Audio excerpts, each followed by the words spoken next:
In this episode, I traveled to Wylie, Texas for the 25th anniversary of the Wylie Jubilee and Bluegrass Festival. Does anyone else get a weird Deliverance vibe from all this? Well, we'll just move on. I talked with Michael about a 55 Divco, JC about his 71 AMX, Kevin about his TR6, Tom about his 28 Ford, and Tyler from North Texas Customs about his Ford Coupe.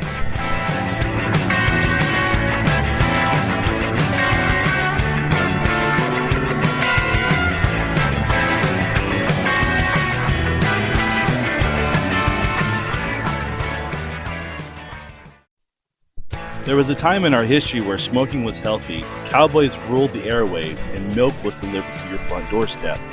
A time where a woman's place was in the kitchen and all kids were seen and not heard. Now try telling your wife to get in the kitchen and wake up later after being knocked out by her fierce right hook. Nice.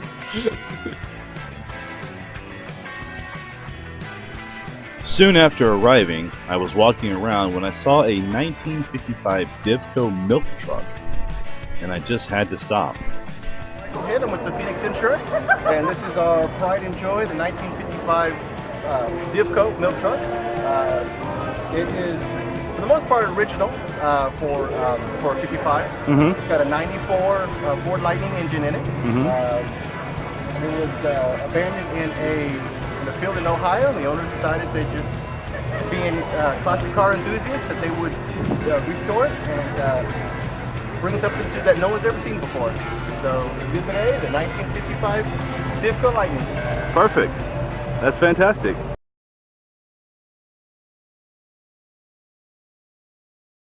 The original idea of the sporty car was to give you a car with some individuality. But lately, all the sporty cars are looking pretty much alike. So, at American Motors, we decided to go all out this year to make our Javelin a really different looking car, even at the risk of scaring some people off. If you had to compete with the three biggest car companies in America, what would you do?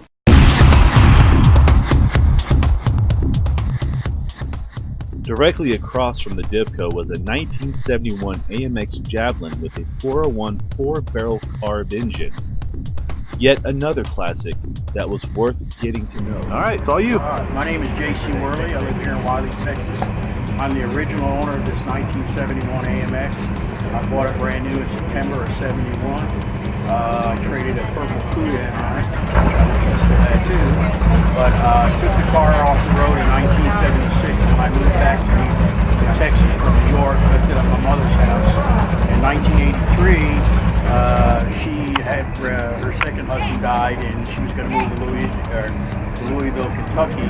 So I went up and got the car and brought it home. At that time I was married, kept it in the garage. My wife kept bugging me to get rid of it, and I said, no, I had it before you, and I'll have it after you. You can bury me in it if you want. But I turned 60 5 years ago, and I said, okay, the kids are finally out of school and gone, and I said I need to get back on the road. Took it out, went all through it, and the only changes I made motor-wise is I put a mild metal rock cam in it and metal rock headers. Other than that, it's completely stock, 4-speed, 391 rear ends, original 401, and other than that, it's original. When I was younger, I cleared the wheel wells out. Now I'm trying to get the body work done to get it back completely original. I found 2 quarter panels through the AMC club. The guy had actually factory original rear quarter panels. Wow. Or another fender out of Arizona for the front, and a fender out of Illinois for the other side. So, saving money up now to get the body work done, get it repainted, get it back completely original. Interior is completely original. Leather interior, which was an option they had on the car, the console, has power disc brakes on the front, which are standard for the AMX with the high performance patch. They did come with the side pipes from the factory, or actually they're dealer installed, but there was a factory option with dealer installed. Wow. And that's the basic behind the car. Having a ball with it, I wish I put it back on the road sooner. I forgot how much fun it was. I Actually just turned 24,000 miles on it. Wow. Went to the AMC Club in Texas, had their annual convention. The Houston chapter sponsored it. It was in Lufkin. Drove to Lufkin, which is about a 1.5 hour ride. That's the longest trip I've taken with cars like that back on the road. Wow. Ran fine going down and coming back, so I'm real pleased. Ate a lot of gas up because it's 391 here, but it ran good. I was going back. And Yeah, so, well, that's back when gas was like what, like 50 cents a gallon. yeah, it was real cheap. It was real cheap. It was cheap. Not like it was today, you know. Exactly. But Well, I'm really enjoying it, and hope this winter maybe they have enough money saved to get all the body work done and get it painted and get it back to original. It looks great. Yeah, It looks really great. I mean, it's nice to see an original car here, you know. Yeah, right. Well, I really appreciate it. Yeah, the guy that registers all the AMXs now took over years ago. The guy's name is Jeff Thomas. He lives in Florida, and he was telling me that that car is one of 16 that was made with a 4-speed 401. Man! So he told me, he said, he offered to buy it for my knots. He told me to hold on to it, because most of them were 360s, didn't have the 401s. Right. And the majority were automatics. Very few were had 4-speed. Wow. He said that's one of the 16 were 4-speed. So that's actually pretty rare. Yeah, really rare. Yeah, well, they didn't make that many. They made just a little over 2,000 AMXs anyway. Yeah. 2,075, I think, was production. Wow. Wasn't that many. Of course, there's not that many left around. Man, that's going to be a good show. Are you going to show it to other places? Like, you going to go to other car shows and I go stuff? to other car shows and stuff around.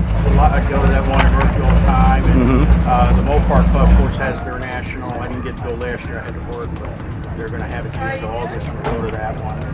Saxy has their, I don't know if you've been to the Saxy, they have the end of July. I try to go to a lot of them. It just depends on what's going on. Cool. Yeah. That's fantastic. A lot of people say, man, I didn't see one of them.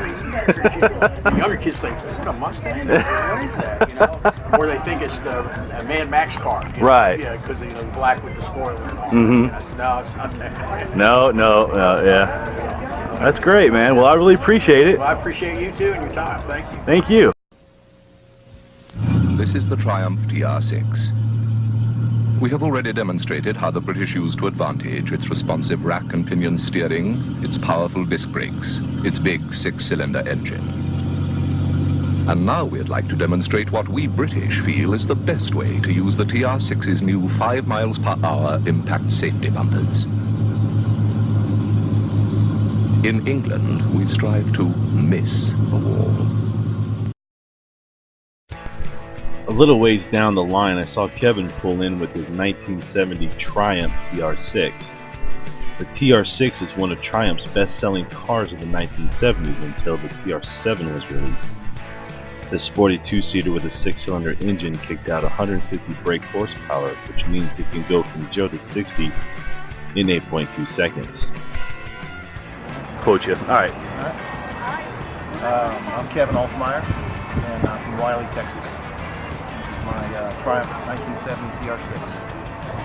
I recently bought it. My guy, he did most of the restoration himself. He was the second owner, and he did all the repaint and the mechanicals. And I was just cleaning up the stuff here. Did a lot of work on the carburation, the system, complete frame-off restoration. Part of that. Very nice. The interior's been changed out to, it was black, and it was changed out to brown. Brand new carpeting. That's a new wood dash, burl wood dash. The car is unique in its 1970s. It doesn't have any pollution control systems on it. So it's easy to pass the safety value inspection. All right. It's a daily driver. It's not a trailer queen. That's interesting. I've never heard that term before. Trailer queen. Trailer queen, yeah. Bring them in, they show them, they don't drive them anywhere. Right. I'm just driving the car, enjoying the car. So always was my dream to have a TR6, and now I've got one. Fantastic. What's under the hood? It's a flat 6. Straight 6. Probably about 120 horsepower. That's good for this kind of car. A lot of torque though. That's The car good. weighs about 200 pounds. Got power brakes. Doesn't have power steering, of course. What's other thing unique about the car? It's very few ones that has an overdrive transmission. So it has overdrive in second gear, and in third gear and fourth gears, you basically have 7 gears. Wow. And it's electric overdrive, so you can use the clutch or just flip the switch on the column. That's the column on here. That's basically it. Points ignition, nothing fancy there. Very simple British car. Well, it's a looker, man. All right, thank you. It definitely has a big presence, even though it's a small car. I really appreciate your time. All right, thank you. Thank you.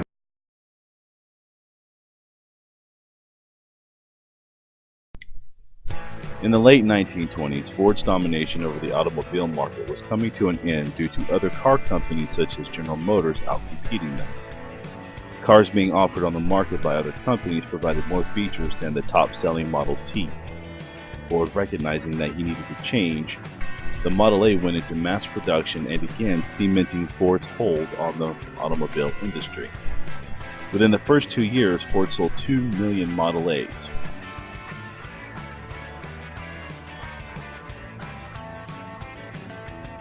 And one of those Model A's made it to Wylie. This is Tom, and his 1928 Model A is simply brilliant. All right, go ahead.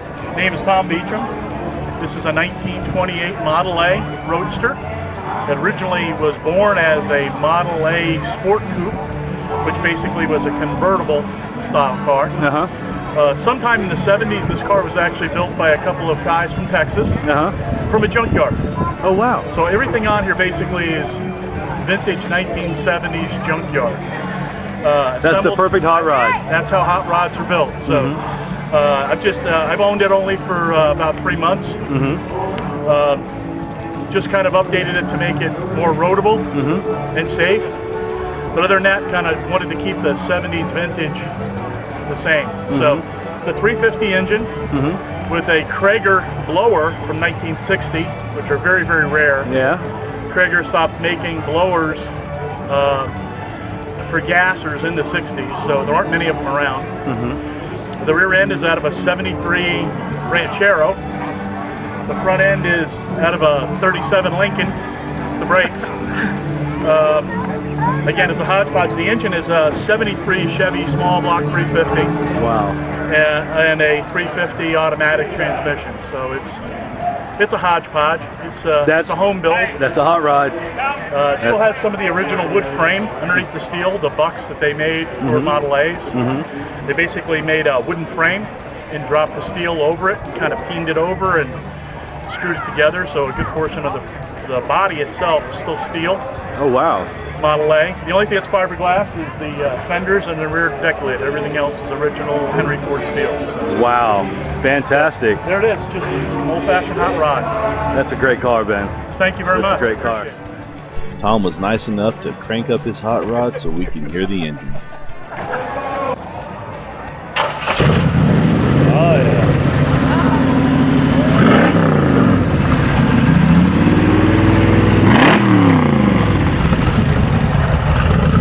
Oh, yeah, it does sound good.